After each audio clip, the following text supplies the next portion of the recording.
to Saudi Arabia. What could go wrong? I mean, it's just to generate electricity in that oil-rich, sun-drenched country, isn't it? But then you hear a genuine expert who explains, the Prince of Saudi Arabia has made no secret whatever of his intentions that if Saudi Arabia can develop a nuclear power program, they intend to use it to make of the spent fuel nuclear weapons.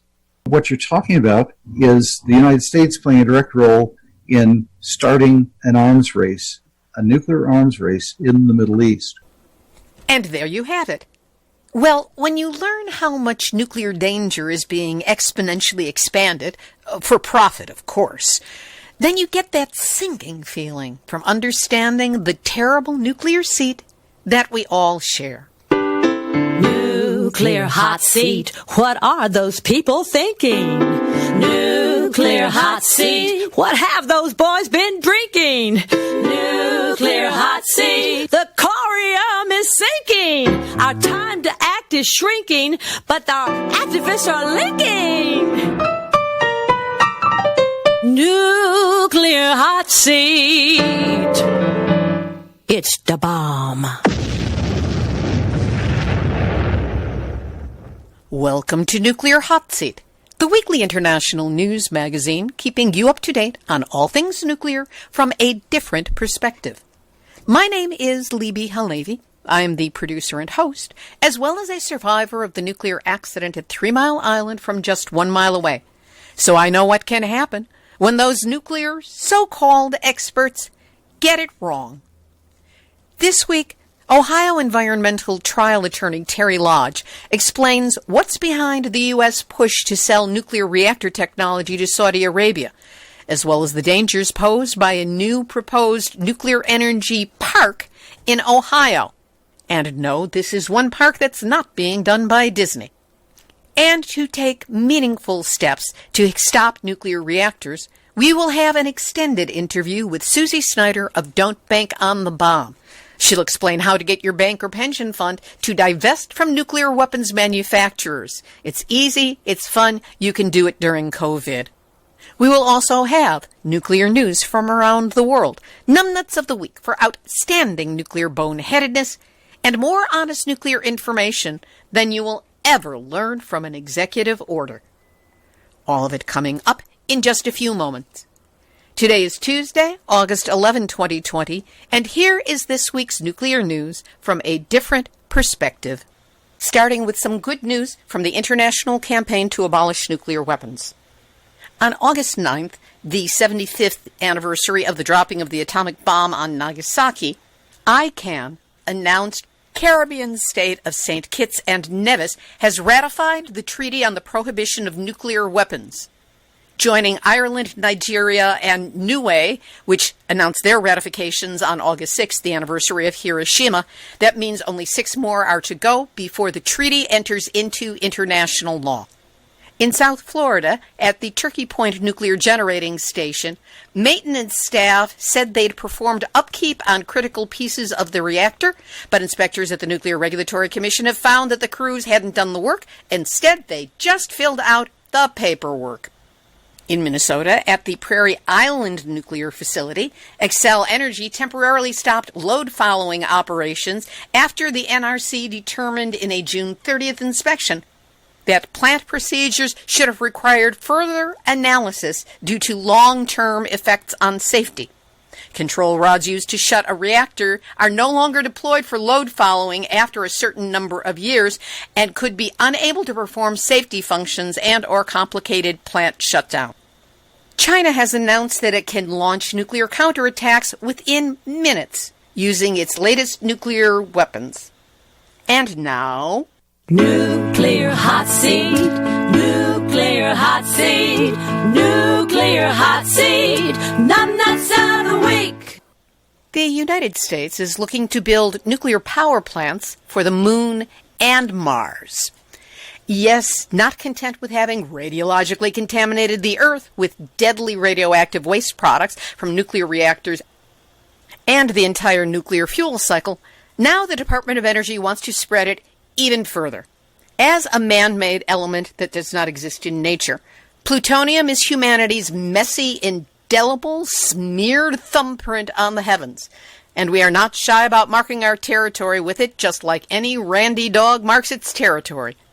Already, on Mars, we've left behind plutonium that powered the Curiosity rover, and we've dumped 72 pounds of plutonium on Saturn from the space probe Cassini. Contaminated the cosmos before we even know what's up there? With a radioactive half-life of 24,000 years that remains dangerous for 500,000 years? Thanks, brainiacs at the U.S. Department of Energy, and here is your well-earned Nuclear Hot Seat, numbnuts out a week. Here's the first of 2 featured interviews. 2 weeks ago, on Nuclear Hot Seat number 475, I interviewed Ohio environmental trial attorney Terry Lodge. That's where he detailed the Ohio nuclear bribery scandal and the current spate of nuclear bailout fraud cases breaking in Ohio, Illinois, and beyond. But Terry had so much more information to offer, we kept talking. And that's today's interview. Terry Lodge has been an advocate for the public interest in energy policy issues, has litigated nuclear power safety and environmental issues for over 40 years, and knows where the metaphoric bodies are buried. We spoke on Saturday, July 25th, 2020. Terry Lodge, welcome back to Nuclear Hot Seat. Thank you. Appreciate it, Libby. One of the issues we didn't have a chance to talk about last time has to do with the International Development Finance Corporation, or IDFC, which has shifted into using some of its $60 billion of taxpayer money to underwrite the export of small modular nuclear reactors. First of all, explain, what is the IDFC, the International Development Finance Corporation? What is it supposed to do, and what is it not supposed to do? The IDFC was just created, I'm thinking, in about the last year to year and a half, but it actually is the successor agency to the old U.S. Aid Agency for International Development Agency, which was the kind of the keystone foreign aid apparatus and bureaucracy, if you will, that manages both the shipping and licensing and planning for everything ranging from humanitarian problems to regular trade. The thrust of USAID, and now the thrust of the International Development Finance Corporation, is supposed to be to help promote and elevate impoverished populations in other countries around the world. USAID has been controversial down through the decades. It's existed since, I think actually it's a JFK era innovation. But USAID was accused of being a CIA front, of being, propagandistic. And I'm not denying the probable truth of those allegations. But in any event, it was controversial in that way. The IDFC was created essentially to provide more of a financing vehicle than previously had existed. While there will be, I suspect, conventional aid earmarked by Congress, the thrust seems to be far more in the direction of beefing up our imports. This was a Trump administration initiative. It's been kind of obscure, and it isn't, in a conventional politics way, very controversial. Making more money, making more imports, balance of payments, those kinds of things are perceived as desirable ends for the Congress to be ordering the executive. So the change is this, that the IDFC adopted all of the lending practices that were practiced by the USAID. USAID also administered a large loan underwriting kind of program, and all of the lending practices were essentially followed by the new agency, including putting priority on projects with humanitarian aims, putting priority on alleviating poverty and public health disasters, that sort of stuff. However, the big change, which was the result of a report generated by a study group in 2019, was it's time for the prohibition that had existed for nearly 60 years against financing anything to do with nuclear power technology to be revoked so that the agency could now use some of its approximately $60 billion a year of lending authority to underwrite the export of small modular nuclear power reactors. That's a big deal because I'll call them SMRs. Small modular reactors are being peddled as the next generation. We presently have large, as I've alluded to before, sort of dinosaur light water reactors, mostly in the United States. SMRs are supposed to be more nimble, much smaller.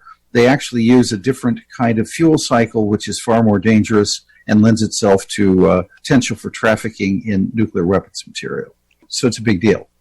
This has been one of the factors behind the push to sell nuclear technology to Saudi Arabia. Correct. And in fact, what has happened is that the IDFC announced this change in their lending rules, and I was able to work with a couple of people, and we attracted about 45 or 50 organizations to oppose it, and we submitted comments 2.5 weeks ago. There was a little bit of other opposition, but this is a pretty obscure issue, and literally they're changing 2 lines in their lending procedures manual. The 2 lines basically saying you can now underwrite nuclear technology export. And so on Friday night, in an obscure notice, the IDFC announced that they were adopting the new rule, and so they're going to do it. So Michael Flynn, the notorious Michael Flynn, retired Pentagon general, who was supposed to be the national security advisor, the first one to President Trump, literally in the period of time after the election in November 2016 until he was to take office in, I believe, February or late January of 2017, Flynn was a registered lobbyist who was very busy lobbying his new boss to bypass a mandatory provision of the Atomic Energy Act that requires an act of Congress to approve the export of commercial nuclear power technology. Specifically, and this is according to a pretty deep congressional investigation, in any event, Flynn was lobbying along with a couple of other CEOs from about 7 or 8 different American firms, basically saying we're going to get shut out of the export market for small modular reactors. We really need to get on this. And Mr. President, the best way you can help is by approving without congressional approval, just bypass the congressional approval process so that Saudis can begin receiving nuclear technology and fuel. And this was specifically aimed because of the Saudis, correct? Yes. That was the primary example that Flynn was citing. And this, of course, comes contemporaneously and somewhat after the murder of Khashoggi, the journalist, at the Saudi embassy in Turkey. Very scandalous, notorious, globally sensational, horrible crime. Maybe we should back up. The Prince, MBS, of Saudi Arabia has made no secret whatever of his intentions that if Saudi Arabia can develop a nuclear power program, they intend to use it to make of the spent fuel nuclear weapons. And it's supposedly, he's saying it as a counterweight to Iran, but what you're talking about is the United States playing a direct role in starting an arms race, a nuclear arms race in the Middle East. So it's really serious. Saudi Arabia, of course, is one of the most conservative to reactionary monarchies in the world, an extremely repressive government operated, overseen by a small handful of operatives, and they have, of course, a great deal of money, largely from oil fortunes. So they have undue control and sway and unaccountability. So let's move into a little bit more discussion about small modular reactors and how this is a really dangerous sign. Small modular reactors require fuel that is enriched far higher than light water reactors. Light water reactors require uranium U-235 enrichment to about 2.5 to 3%. So when the fuel goes into the reactor, fissioning occurs, and that ultimately becomes very dangerous radioactive waste, but the energy is extracted and electricity is made. SMRs require enrichment up to about 20%, just shy of 20%, and The reason is that one of the more popular designs, there are several, one of them is the so-called thorium design. Radioactive thorium is not a very high energy material. It requires a kickstart from plutonium or uranium-233. U-233 is weapons usable uranium. It's very high energy and it's dangerous to handle. Plutonium, incidentally, is not very dangerous to handle and, of course, is a key element in thermonuclear weapons. But these two materials, one or the other, has to be present in order to start off the process of fissioning in a small modular reactor. What you get at the other end is electricity, of course, but you also have even more very dangerous radioactive waste from which the U-233 and or the plutonium, depending on which material you used, can be recaptured and made into nuclear weapons. Of course, you can make it into nuclear weapons without running it through the fuel cycle, and having the nuclear power plant complex available on site is, if you will, cover for the production and ownership and use of nuclear weapons material. So this would be a weapons-wise nuclearization of Saudi Arabia, making it potentially the 10th country to have Correct. Nuclear weapons and to then have them available in the Middle East, where there's Israel as well as Iran, so who knows where they would be aiming it. Yes, and let me tell you a little element here. Section 123 of the Atomic Energy Act is the law that requires congressional approval of any export. One of the conditions is that whoever receives the exported material, and we're talking about, here's some enriched uranium, they have to sign onto the Nuclear Non-Proliferation Treaty, and they have to set up what's called a system of safeguards. They basically have to consent and participate, as Iran is participating, in the system of International Atomic Energy Agency inspections to just make sure that nobody is diverting material to make nuclear weapons. It's important. It's federal law with criminal backups to it if violated. And I don't think there should be any nuclear weapons material ever exported, so I think it's horrendous to even contemplate it. But if you're going to do it, you have to do it according to this framework. So when you go to President Trump and say, Mr. President, we just want you to bypass Congress, what does that do? You're talking about giving Saudis the unaccountable means to make the bomb. Where does this stand now in terms of, has something been passed? Has something been rescinded? Is this still in play?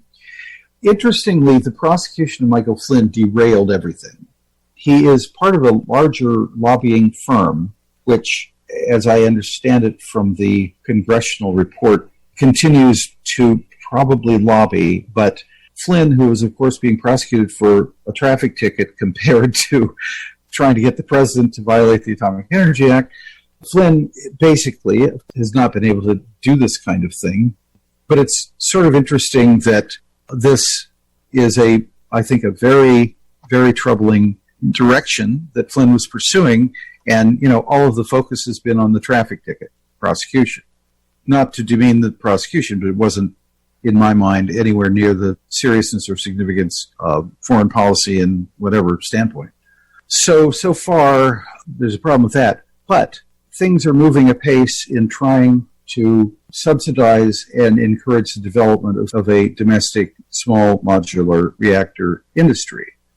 In Ohio, for instance, there's a federal installation in southern Ohio that has received in the last 8 or 9 months a Department of Energy contract to start enriching uranium up to that nearly 20% threshold level for small modular reactor fuel. And there is pending legislation in the Ohio General Assembly that has passed one of the two houses and is being spearheaded and pushed by rather the same cabal that is involved in the ongoing bribery conspiracy scandal in Ohio to create an Ohio research and development park for small modular reactors. The problem with the small modular reactor technology is that it includes and depends upon so-called reprocessing, nuclear waste reprocessing technology. The people who are pushing House Bill 104 in the Ohio Senate right now want to develop a thorium reactor, and they are actually saying in witness proponent testimony that if the bill passes, they will immediately move to take over, if they start setting up the project, all of the spent nuclear fuel from Davis-Besse nuclear power plant and the Perry nuclear power plant. This is the most dangerous radioactive waste in the entire commercial nuclear cycle.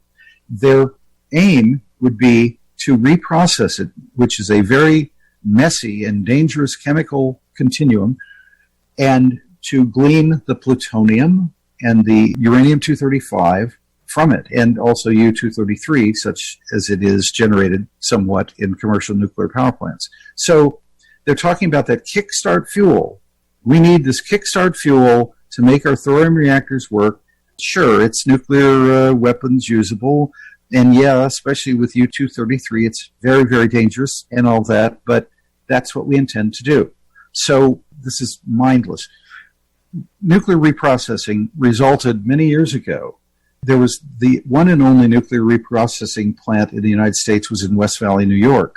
It operated for several years. It ended up generating, I think I read somewhere, 600,000 gallons of highly dangerous liquid radioactive waste, contaminated an industrial site, and there is some small remediation going on, but it is estimated that it will cost anywhere from $9 billion to $27 billion to clean up. Just clean it up and move the waste out to Clive or WCS in Texas, or Clive in Utah, one of the other low-level radioactive waste dumps. So the only reprocessing plant ever was a worker contamination nightmare. It generated 10 to 20 times the volume of waste that it started with. Basically, they take spent nuclear fuel, as I indicated, and try to glean isotopes from it. So you're talking about massively, dramatically, by several degrees, increasing the amount of waste that you'd be generating in a dangerous way, and you're creating or gleaning material that would be extremely marketable illegally in nuclear weapons trafficking around the globe. What do we do to stop this one?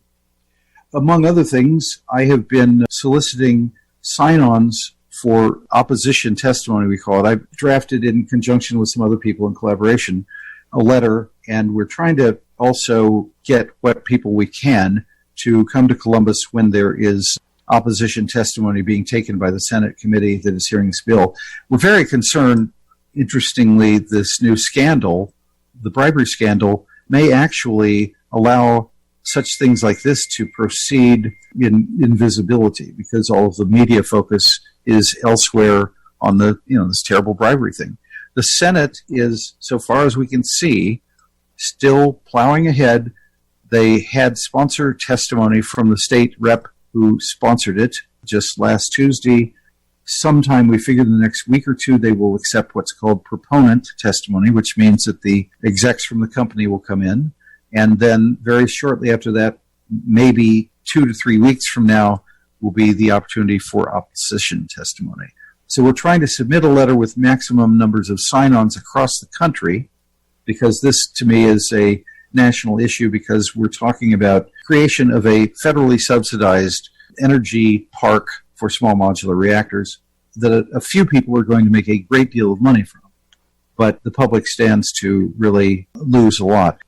What do you need in terms of sign-ons? Who can sign on, or what organization? And if they wish to join you in this, how do they contact you? How do they sign on? They can contact me by emailing me at lodgelaw, Lodgelaw, my last name is Terry Lodge, lodgelaw@yahoo.com. I will send them information, send them the draft opposition letter, and we can kind of take it from there. We also are anticipating doing a larger national kind of publicity push, but the details on that are pretty sketchy right now because, as I say, of the things going on in the General Assembly and how to get media attention moved a little bit beyond the House Bill 6, the bailout scandal. Interestingly, I might add, a lot of the same politicians that figured into the House Bill 6 being railroaded through the Ohio General Assembly have also voted for this, or in the Ohio Senate are likely to vote for it. And this isn't one-to-one identity. It is a nuclear industry initiative, if you will, but it's a different new fraud. I think that the whole technology push is absurd. I'd like to also say SMRs are not commercially available yet, and they are not anticipated to be for possibly as long as 15 years. And the Pentagon is interested in a variant, a smaller version of small modular reactors, which they have actually talked about installing at remote bases and using for however long the base exists and walking away and leaving it, fuel and all, irradiated mess and all. So it's, again, an issue that is quietly going on beneath the radar of the pandemic, of Black Lives Matter, social justice, very necessary changes. It's taking advantage of the shadows where the media is not spending very much time. And it's a complex topic and appears to be sort of a eyes glaze over, isn't this just a technology debate kind of topic. So this is bad, pretty disturbing when the regulators are hell-bent and the legislature are hell-bent on sailing it through as quickly as possible with as little visibility as they can muster. And thus creating a genuine hell. Yes, very, very true. Terry, the breadth and the depth and the precision of your work is mind-boggling. You've certainly given us a lot to think about. Stay in touch, keep us informed, and thank you once again for being my guest this week on Nuclear Hot Seat. Thank you. Ohio environmental trial attorney Terry Lodge. To learn more about the recent arrest of 5 members of the Ohio legislature, including the Speaker of the House, on charges related to the bailout of First Energy's Ohio nuclear reactors, check out Nuclear Hot Seat 475 from July 28, 2020. We'll have this week's second featured interview, an extended talk with Susie Snyder of Don't Bank on the Bomb on how to get our money out of supporting nukes, in just a moment. But first, the outpouring of love and support in the wake of the Hiroshima-Nagasaki 75 anniversaries was beautiful to behold. It seemed that there were more than expected articles in mainstream media to counterbalance the pro-nuclear drumbeat. For this one brief moment in time, the balance of information shifted, and there were a wealth of stories supporting the opposition of nuclear weapons, giving its victims voice.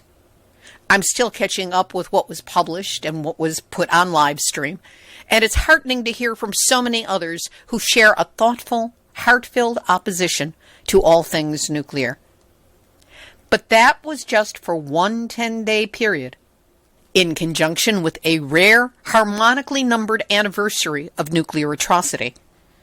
Now that the time has passed, the media is already going back to business as usual, running unvetted PR stories provided by the nuclear industry on energy, weaponry, and waste, with only rare published pushback coming from those of us who stand against all of it.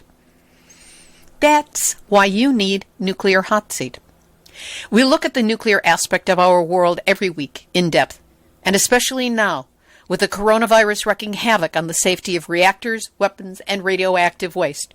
Nuclear Hot Seat is the only place you can count on to report the ongoing, evolving nuclear truth that the industry would rather we not hear about, let alone understand. I appreciate all of you who have been giving regular donations of $5 a week to the show, and I understand that COVID has hit you as hard as anyone else, which is why now I need further help to keep this show going.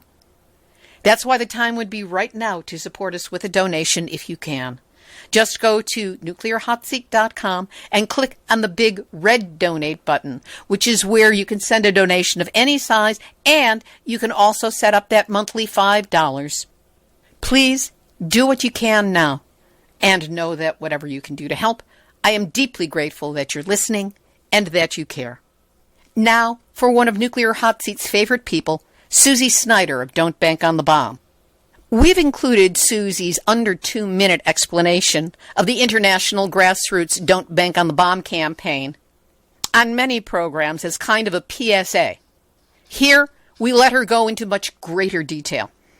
If you're sincere about wanting to stop nuclear weapons, she gives you the details and the tools you need. Note that this interview is from May of 2018, but the updated 2019 Don't Bank on the Bomb report is available on their website, and everything she discusses is still accurate. By the way, this program includes a special surprise visit from an important new nuclear activist. Susie Snyder, thank you so much for being with us here today on Nuclear Hot Seat. Great to be here. Thanks so much. First of all, what is PAX and what are the organization's goals? Well, PAX is a Dutch peace organization, and what we're doing, we are working to reduce human suffering as a result of conflict. And so to prevent war, prevent suffering, and generally to make sure that we build norms that keep people safe and keep people alive. What are some of your cornerstone programs? I'm certainly familiar with Don't Bank on the Bomb because I've followed that protocol with my own finances. What is this and how can people participate in it? Don't Bank on the Bomb is a great project that is, what we do is we do three things. We examine the impact of the financial sector on companies that produce nuclear weapons. We name those companies, name them and shame them. And we encourage people to get in touch with their financial institutions so that they develop policies so that they don't have any exposure to these companies that do produce the key components for nuclear bombs. So it's naming the ones that have investments, it's supporting the ones that have great policies not to invest, and it's, of course, identifying the companies that make the bombs, because if we don't know who's doing it, we don't know what we can do about it. Speaking of those companies, there has just been a new report that came out naming 28 separate companies as being involved in the manufacture of nuclear weapons.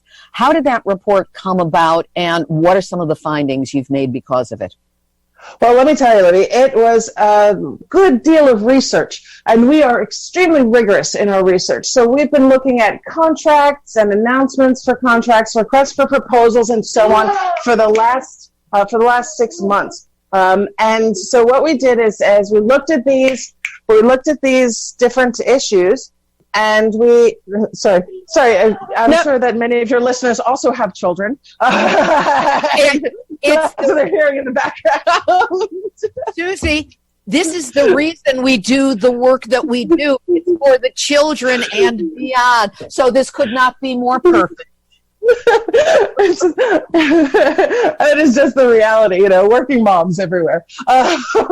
Anyway, so what we did is we looked at the contracts, we looked at the government plans, different government plans for new types of nuclear weapons, for the weapons that are under these so-called modernization programs, and then we looked to see, okay, who's actually doing this in-house, so to speak? Like, what countries are doing it? There's only 9 countries that have nuclear weapons, right? It's not so many at the end of the day. And we look at who does stuff in-house using state-run agencies and who contracts out. Now, not everybody contracts out. Russia does stuff mostly in-house. North Korea does everything in-house. Pakistan does stuff in-house. But India, the U.S., the U.K., France, they all hire external contractors. So then we follow the money. Who bids on the contracts? Who gets the contracts? And what are they doing? What are they actually doing under these contracts? And that's where we found exciting. Well, it's exciting in not a nice way, to be honest. But we found that, we found over $116 billion in existing contracts right now for keeping nuclear weapons on the planet. And some of them until 2075, which all of these countries have said, their heads of state at one time or another said, no, we need a world without nuclear weapons. And I'll tell you, you don't get to a world without nuclear weapons by hiring Boeing or Raytheon or Lockheed Martin to build a new nuclear arsenal for you. Some of the stories that I've read about coming out from the contracts are truly, it's like going into bizarro land. Give us some examples. For example, when the head of Raytheon was asked if there was a growth opportunity in the U.S. exit from the INF treaty. So this was really surprising. I mean, okay, usually with nuclear weapons, nobody's really, at least nobody should be really proud to be making nuclear weapons. These are weapons designed to, your listeners know this already. These are weapons designed to annihilate cities. They're not for battlefields. They're not for strategic pinpoint accuracy. This is a city buster. And I think that's really important to keep in mind. And for the most part, over almost the last generation, people have been shying away from taking pride in this. But then there are a few. And there's been a slight change in the rhetoric around this. So when, Donald Trump took office, he asked these questions. Why would we have nuclear weapons if we could never use them? And he started saying, well, maybe we need to go back to make more and the biggest and the best weapons. And he's basically inciting an arms race. By withdrawing from the Intermediate Nuclear Forces Treaty, this treaty from 1987 that prohibited an entire class of weapons, he opened the floodgates on this. And so in Raytheon of all companies, Raytheon kind of was getting out of the nuclear arms game. It was seen as a losing interest. But then the withdrawal from the INF came about, and they said, oh, wait, we might have an opportunity here, at least in the short term. So you saw their investor relations call. They said they were asked the question, oh, yeah, is there any opportunity for us? And over the next quarter, Raytheon got $500 million in new contracts related to missile technology. So Raytheon's starting to cash in on this new nuclear arms race, and I just have to ask the question, what are they, they're only looking for short-term gain. What are they looking for in their long-term? Because this is not the kind of product that we should be supporting. It's a terrifying thought that nuclear weapons are looked at as a growth industry and an opportunity for investor profits, when really their end game is the destruction of everything and their profits will mean nothing. There are other programs that have been brought up in the reading that I've been doing, and another one had to do with Boeing and a new program that the company that brought us the twice-crashed 737 MAX is being asked to develop. What is a flight termination receiver, and what are the implications of the attempt to develop it? Okay, so this is something that within the nuclear policy community, there's some debate, right? So the flight termination receiver the idea is you can call the missile back, because it takes between 25 and 40 minutes for an intercontinental ballistic missile to be launched and hit its target.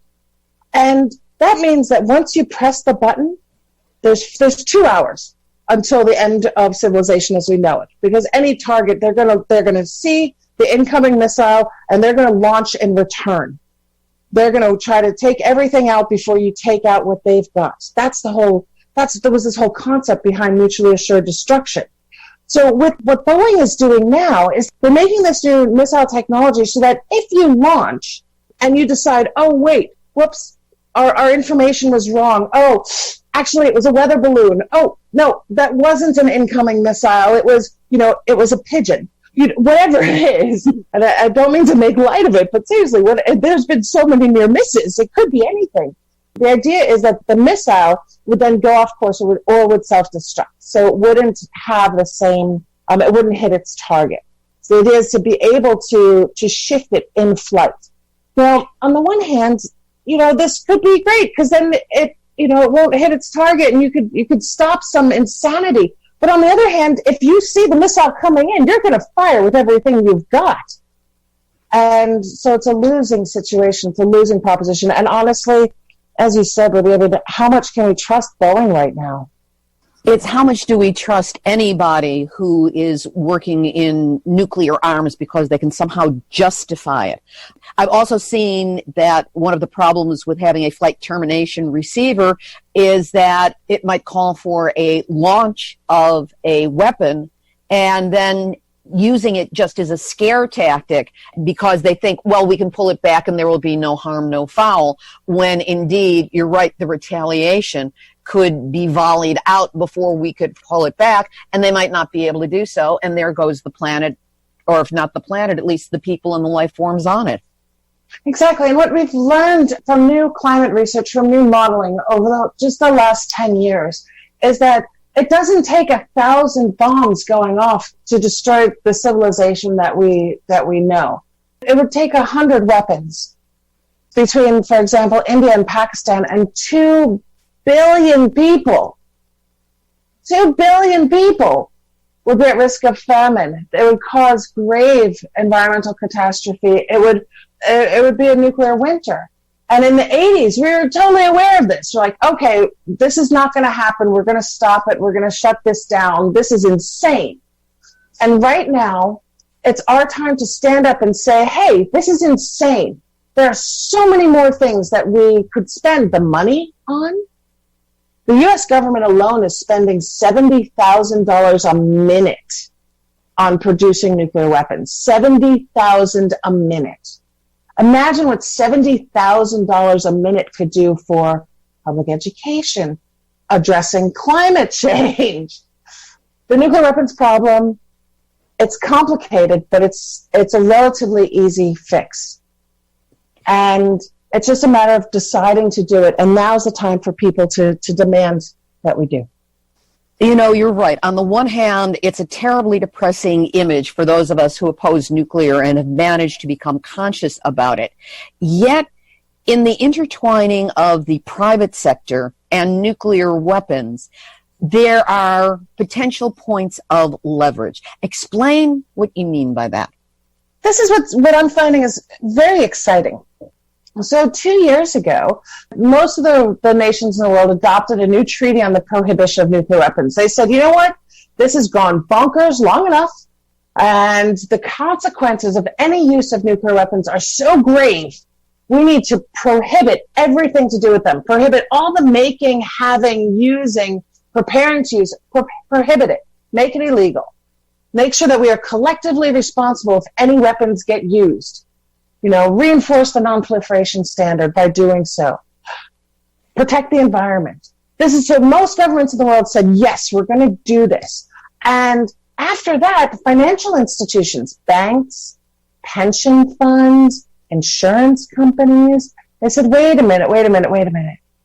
If the weapons are illegal, the companies that are making the weapons, they're going to start to go down. Let's get out. Let's get out now. Let's prevent any reputational risk or regulatory risk. Let's end our financial involvement with these companies. And 10% of them dropped out. It was amazing. When you said 10% of them dropped out, explain a little more about what that exactly means. We've been doing this kind of analysis of the involvement of the financial sector and nuclear weapon producers for a while now, since 2013. And we track every year how many banks and how many financial institutions invest. And from the adoption of the Treaty on the Prohibition of Nuclear Weapons until a year later, there was a 10% reduction. In actual numbers, there was 30 fewer financial institutions that had investments in the companies that produce nuclear weapons. And some of these are really, like, this is Blue Cross and Blue Shield that previously had some investments and then got out. This is, the Norwegian government pension funds that said, oh, wait a minute, we better change our relationship here. This is ABP, which is the 5th largest pension fund in the world. And they said, oh, hang on. Nope, nuclear is illegal now. Gotta get out of that game, which is quite impressive. And we're putting together the numbers for this year, and I think we're going to see some additional positive change. Even though a few companies are starting to make money off of new contracts, in most of the world, this is seen as a bad investment. I often think of PAX and the Nobel Peace Prize winning International Campaign for the Abolition of Nuclear Weapons, or ICAN, which was behind the treaty in the United Nations, the Treaty on the Prohibition of Nuclear Weapons. I often think of you two as kind of either conjoined or somehow being under the same umbrella. What is the relationship between the two groups? PAX is a partner of the international campaign to abolish nuclear weapons. And ICANN is a campaign coalition, and we've got over 500 partners in more than 100 countries around the world.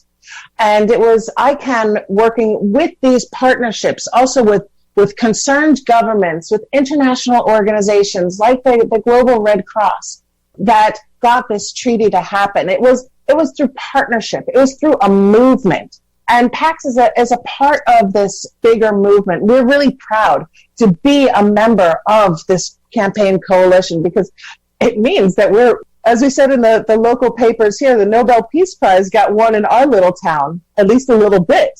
It's quite amazing. Let's switch over to talking a little bit about ICANN and the impact that is having and can potentially have on the entire nuclear weapons landscape in the world. It is not a campaign to ask the 9 nuclear countries to get rid of their weapons.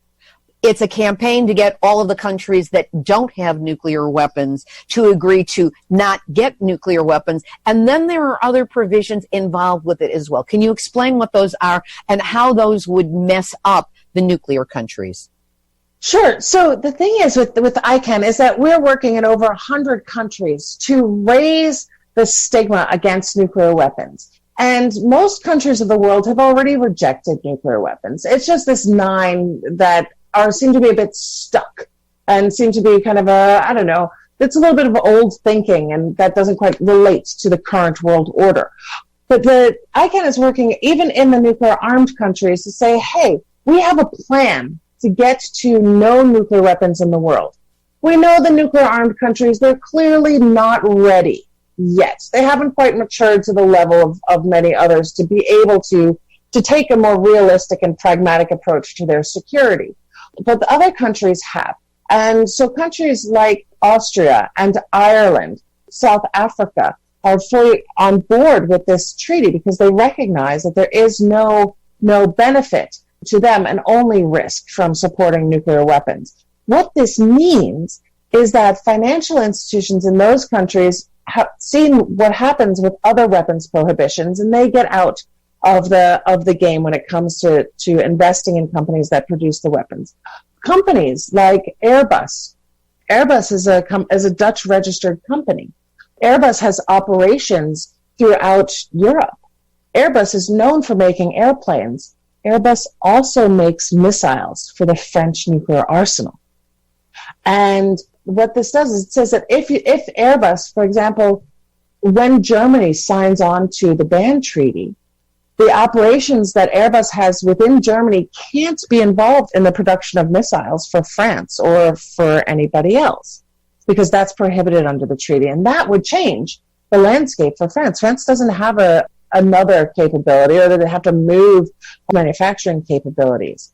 And that's really important. And also, the treaty also has this great impact because it makes the question of, it challenges the assumption that nuclear weapons benefit anyone's security. And in fact, puts the onus on those who have the weapons to prove it. You've been saying this for so long with no evidence. You've been, quite hysterical about your security concerns. No, be rational, be calm, prove that this is the only way forward. And if it is, in fact, the only way forward, why are you so united against other countries getting the same weapons? Why does North Korea use the same language as France in defending its decision to get nuclear weapons? Be a calm, rational actor in this field and not the hysterical nuclear-armed countries that we've come to know. It seems that this program, the Treaty for the Prevention of Nuclear War, and the countries that sign on to it would really signify a grassroots erosion of the ability of the nuclear industry to operate unimpeded. In other words, putting perhaps, if not a block in the road, a stone in the shoe, that they can't move forward as they planned on it. And here in the U.S., we are starting to see some changes, at least on the state and the local level. In January, a bill was introduced in the Massachusetts state legislature that would require the state's pension funds to divest from nuclear manufacturers. The city of Cambridge has already done so, and here in California, OHI will not make any future investments in the makers or funders of nuclear weapons. Do you think that the best way for us to proceed is to work on the local grassroots level rather than going for the big guys in Washington, D.C., or the heads of whatever countries, people listening to this show in 123 countries that listen to it, not going after the top of the governmental food chain, but starting local is the path we need to follow? Well, I think it depends on where people are. So in the U.S., 1 out of every 8 Americans lives in California. So when the California state legislature passes a resolution calling on the U.S. federal government to endorse and embrace the Treaty on the Prohibition of Nuclear Weapons, that is significant. And that is a demonstration of the will of the people. Nuclear weapons are the opposite of democracy. They are the opposite of people's movements, and it's going to take people's movements being creative in the locations they are to get change. We just had today, which said Berlin, both the city of Berlin as well as the federal state of Berlin, come on board and call on the German government to join this treaty. Oh, that's fabulous. I hadn't gotten that news yet. Yeah, and it's happening every day. There are new cities joining. There's new state resolutions being discussed. There are conversations happening. And the key thing is, nuclear weapons are an anachronism, and we can move past them, but we have to talk about them. And we have to talk about them not just with our friends that it's comfortable to talk about them with. We have to talk about them in other places. And reach out, because I'll tell you, we ran a petition campaign a couple of years ago in the Netherlands. And what we found is that 9 out of every 10 people we asked said, of course we don't support nuclear weapons. Nuclear weapons are dumb. Wait, there's still a problem? I thought they were gone. Most people don't know. And as soon as they know, they think, oh my gosh, this is ridiculous. This is a problem of the 80s. Let's send it to the dustbin of history. That attitude and that emphasis and that enthusiasm is starting to catch like a wildfire throughout the world. And it will change the minds of those sitting in the high political offices. If you are friends with the head of state, by all means, call your buddy and tell them to get on board with this treaty. If, however, you are not friends with the head of state, think about other ways you can help support this effort to make nuclear weapons history. That brings us to the practicalities. What are things that people on the ground can do, and what tools do you have? Because the research is extensive and it is impeccable. Everything is footnoted. Everything is accurate in it. Because our side can't afford to make mistakes. What do you have available that we can use to support anything that we are saying or doing on the ground? Well, the first thing, I would encourage your listeners to just sign up to our newsletter. We're constantly putting information out. It's at nuclearban.org. And there's tons of info there. Well, now, it depends, again, where people are. If you want to figure out how to make sure your personal finances are in no way connected to the companies that produce nuclear weapons, whether it be through your bank or through your pension investment or other things, we have checklists on our website for people to use. We just, quickly scan the website, see if your bank's listed, send them a message. We have tools. You can directly send your bank a message. And a lot of people these days, myself included, do banking on our phones, right? Mobile banking is like the thing.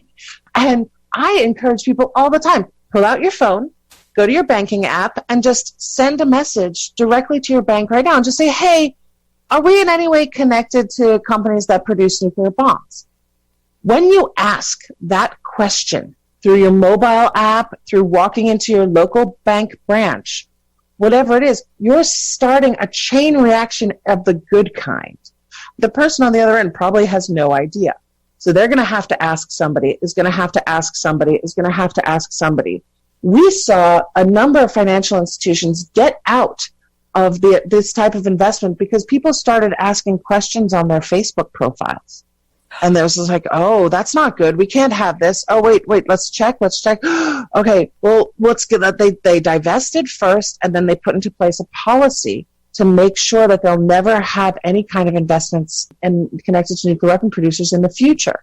And it's part of their internal due diligence now. it wasn't a huge number of people that did this. It was 3 or 4 people that saw something in the newspaper, that saw a tweet, that heard something on the radio. And they took action. Because it truly is, as Margaret Mead said, it truly is a small handful of thoughtful and committed people that can change the world. And there are many people who would love the extra energy and attention and the quick question. Do we have anything to do with the nuclear bomb? If so, how can we avoid it? And we can, and we will. The brilliance of this program is that any individual can make an enormous difference simply by taking a few steps that are already brilliantly strategized and plotted out and framed, as you have done, as the people with PACs have done, and I can as well. If you have any final thoughts to share with the listeners today, what would that be? I would ask your listeners to tell a friend. Each one can reach one, and each one can teach one. And that is how we will get this change. And that is how we will be able to retire from working on nuclear weapon issues and put our energy into dealing with the new challenges that face a new century. Susie Snyder, you have been doing brilliant work. I've been aware of your work since Helen Caldicott's conference. I believe it was 5 or 6 years ago. And the progress has been astonishing and breathtaking. I always report on any positive steps that we find out that have been taken by either PACs or ICANN on Nuclear Hot Seat, because we've got to get our new good news from somewhere, and it seems to come inordinately from these two groups. Thank you so much. It's been a great pleasure speaking with you. It's always a great pleasure. And I really appreciate the opportunity today. Susie Snyder of Don'tBankOnTheBomb.com. Take a look at the easy steps of the campaign, and you can do it yourself from home, over the phone, or Zoom. Something to keep us busy during these COVID times. Quick shout out and kudos to HiroshimaNagasaki75.org. This coalition delivered 20 hours of live stream programming to commemorate the 75th anniversary of the bombings of Hiroshima and Nagasaki. Links up to their YouTube channel on our website, nuclearhotseat.com, under this episode, number 477. And that includes the 2 segments that I was involved in. My conversation with Gender and Radiation's Mary Olson, and my own piece on how not understanding radiation was hardwired into the start of the atomic age. This has been Nuclear Hot Seat for Tuesday, August 11, 2020. Don't miss a single episode by going to our website, nuclearhotseat.com, and signing up in the yellow opt-in box to get 1 email a week with a link to each week's show and a short description of what's in it. And if you have a story lead, a hot tip, or a suggestion of someone to interview, send an email to info@nuclearhotseat.com. This is Libby Halevi of Heartistry Communications, the heart of the art of communicating, reminding you that we can always come up with the date that a nuclear emergency begins, but we can never come up with a date that it's over, because once it starts, it is never over. There you go. That is your nuclear wake-up call. So don't go back to sleep, because we are all in the nuclear hot seat. Nuclear hot seat. What are those people thinking? Nuclear hot seat. What have those boys been drinking? Nuclear hot seat. The corium is sinking. Our time to act is shrinking, but our activists are linking. Nuclear hot seat. It's the bomb.